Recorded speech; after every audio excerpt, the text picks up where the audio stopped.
And now we go on with seeing through the dream and dispelling obstacles. So Padmasambhava in the root text says, apprehend the dream state and go to the bank of a great river. Consider, since I am a mental body in a dream, there is nothing for the river to carry away. By jumping into the river, you will be carried away by a current of bliss and emptiness instead of the water. At first, because of clinging of self-grasping, you don't dare, but that won't happen once you have grown accustomed to it. Similarly, by seeing through all such things as fire, precipices, carnivorous animals, all fears will arise as samadhi. The critical point for all of that is training in daytime appearances in the illusory body and powerfully anticipating the dream state. So we actually visualize the dream state, we do the other practices, the daytime dream practices, and we also set our intention very strongly during the day, and particularly right before we go to sleep, and that then will help us. When on the verge of sleep, it is important that you direct your attention to whatever you are apprehending at your throat. So once again, he talks about the importance of that. Be it your spiritual mentor, chosen deity, seed syllables, or a bindu, it is critical that this not be interrupted by latent predispositions. And that is the 7th session. So that's the first part of this next practice that we have outlined here. And then we have dispelling obstacles of dreaming. Now you may or may not need to do these depending on what happens with your dreams and your dream yoga practice. If you don't have these problems, then of course you don't need to do these. These are just helpful suggestions in the event that you do have these kind of experiences. And so he describes 4 of these. The first one is dispersal through waking. Here he says, as soon as novices recognize this is a dream, they wake up.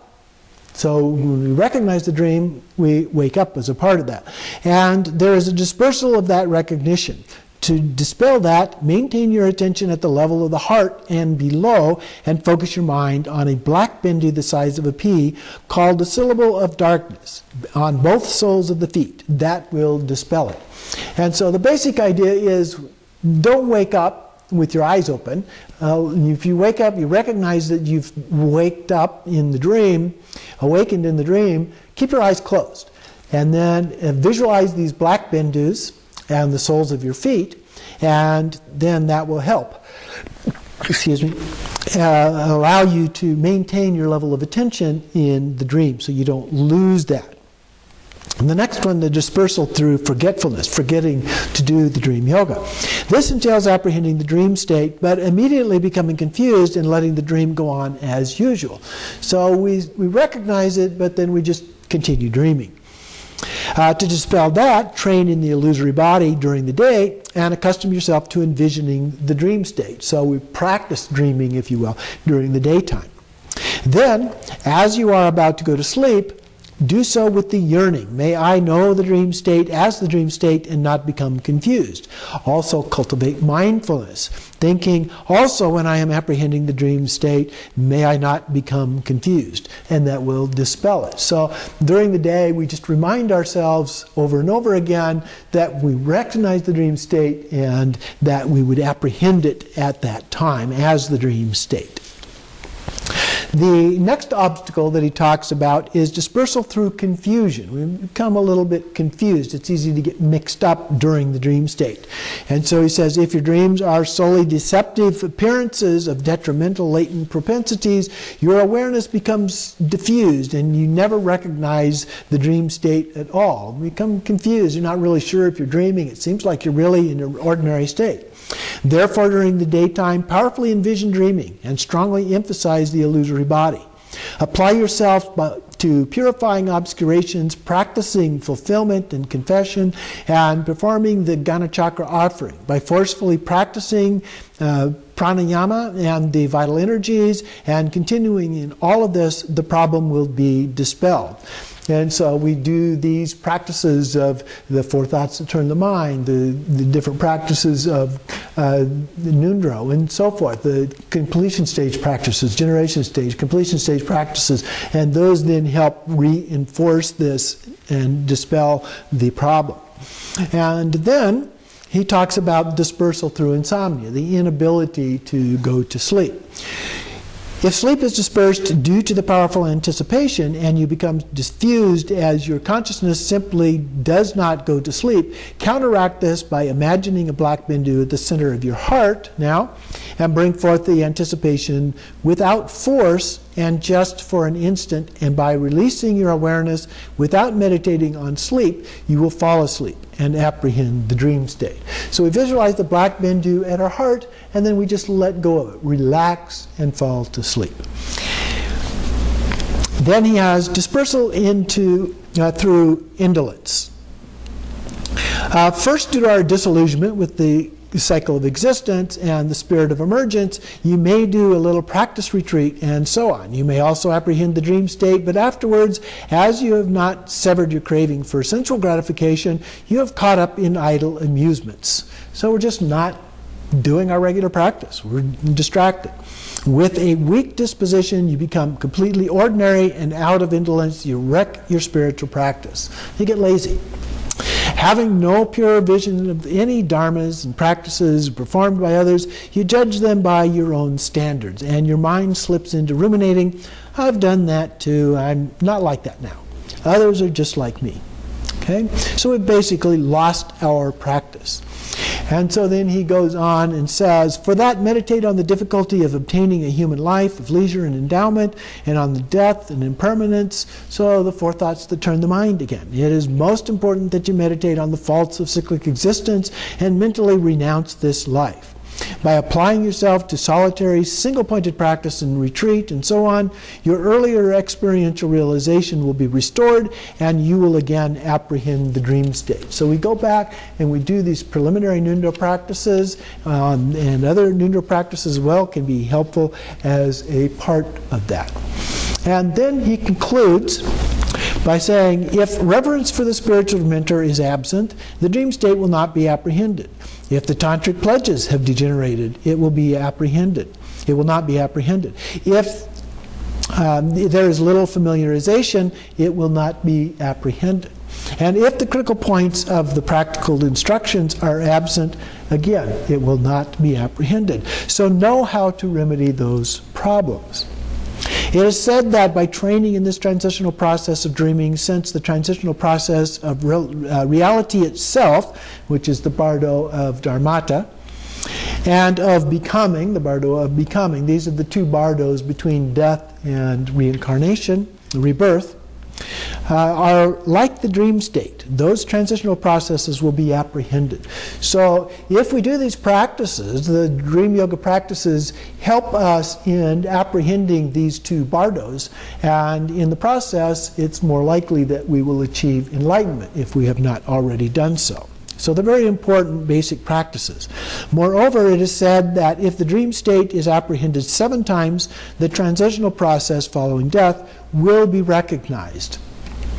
Now, I would say 7 times is good, and it says that you will then recognize the bardo states, but if you fall into disuse, then you might not. So it's good to continue doing these practices on an ongoing basis. These are the instructions of the transitional process of dreaming called the natural liberation of confusion, samaya.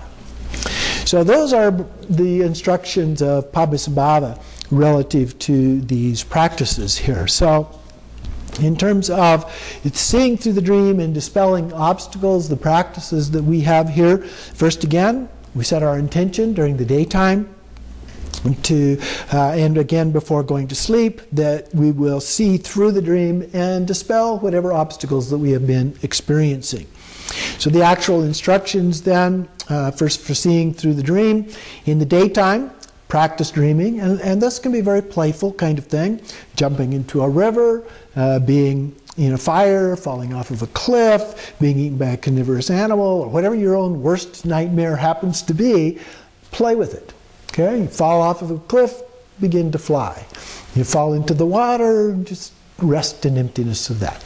any experience that you might have. Transform whatever your worst nightmare ever has been into something else. But we play with it during the day. Again, that creates those neural pathways, reinforces those, it facilitates doing exactly the same thing during the night. And then on the verge of sleep, as we focus on our throat, whether it's the guru, the deity, the seed syllable, the bindu, whatever of those earlier practices that we have done, we just focus on those at the time and then recognize whatever sources of fear that we may have as illusory and then just let them be. It's only a dream. Okay? It's an illusion. So if we practice these in the daytime, then we go to sleep, then it's much easier to do the same thing. And then we just abide, rest in bliss and emptiness. Okay? Then the instructions for dispelling obstacles. So you may or may not do these depending on whether you experience these kinds of obstacles. But the first one is not experiencing dreams. If we don't experience the dreams at all, reinforce your intention and resolution to dream and recognize them. That's very important. The research that's been done on dream yoga shows that the intention is the single most important thing you can do to begin to have these lucid dreams. Not recognizing the dream is the next one. We set, again, our firm resolution and also then perfect the earlier practices. Going back and doing those, if we're not doing well, then as the best time to recall a dream is early in the morning, one of the things we can do is actually set an alarm. And this, again, comes from research on dream yoga and the illusory nature of the dream. Those tend to come up most strongly in the morning. Early morning. So if we set the alarm a couple hours early, so for example, if you normally get up at 6 o'clock, set your alarm for 4 o'clock. After the alarm goes off, turn it off, and then go back, do your practice again for going to sleep, just as you did when you first went to sleep. We do that, but try to stay in that semi-conscious state where you don't lose it and fall into a deep sleep, but stay in that dream state and just rest in that state. And then we go back to sleep and practice the dream yoga and the awaking practices from that. Much more likely to happen during those early morning hours. So that may be helpful to you. Another one is dispelling waking. That's during the dream. If we wake up as a result of experiencing the dream. Don't open your eyes, but recapture the dream. So keep your eyes closed. Think about what was going on before I woke up. And if you can recall some of those things, that can help you reestablish the dream state as a part of this. And then we visualize as a part of that the black bindus on the soles of our feet. That helps bring us back into that dream state. Then dispelling forgetfulness. Practice illusory body in the daytime, and we recite, may I know the dream state is the dream state and not be confused, or also when I am apprehending the dream state, may I not be confused. And then dispelling being disturbed by the dream. So if we're disturbed by the dream, a bad dream, basically. Bring the mystic drop back to the throat chakra. So if we've been doing daytime practices, such as the four blisses, where we've been taking the mystic drop up and down through the central channel, or we've been holding it at the navel or at the tip of the sex organ, we bring that back up then to, in this case, the throat chakra, and hold it there. That can be helpful to us when we've been disturbed by a dream. And bring it up to a higher level instead of keeping it at those lower levels. Then dispelling confusion. If we're confused about what's going on in the dream, that can happen because the dreams are not real clear to us in the dream state, kind of semi-conscious, so we can be confused about, is this a dream, not a dream, what's going on, and so forth. Practice daytime illusory body and control the vital energy. So we go back and do those daytime practices, reinforce those. Dispelling insomnia. Not being able to sleep. Visualize the black bindu at your heart and then release your awareness. Just let go back into the sleep state. Dispelling indolence, restfulness, laziness. Do the practices of precious human birth, death and impermanence, purification, the Ghana chakra feast, offerings, and vital energies. These are the practices that we've done before, the practices of Nundra, the preliminary Nundra, and then the other regular Nundra practices, as well as generation stage, completion stage practices. So we go back and we redo, we reinforce those practices and reinforce our practice instead of getting lazy and not doing the practices at all. And then Padmasambhava concludes by saying, apprehending the dream state only 7 times or regularly will prepare you to apprehend the transitional process after death, when we can attain liberation. So at the time of death, after the time of death, there's going to be these other opportunities. So if we recognize it as illusory, just like a dream, that it's in our mind, then we're better able to achieve enlightenment. So, nevertheless, you do need to continue to practice, or you can fall into a lapse and still not be able to do it. So 7 times is good, but continuing the practice is also helpful.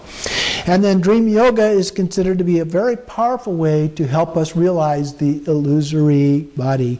And so it's very important for us to be able to do this kind of a practice and recognize then the illusory body.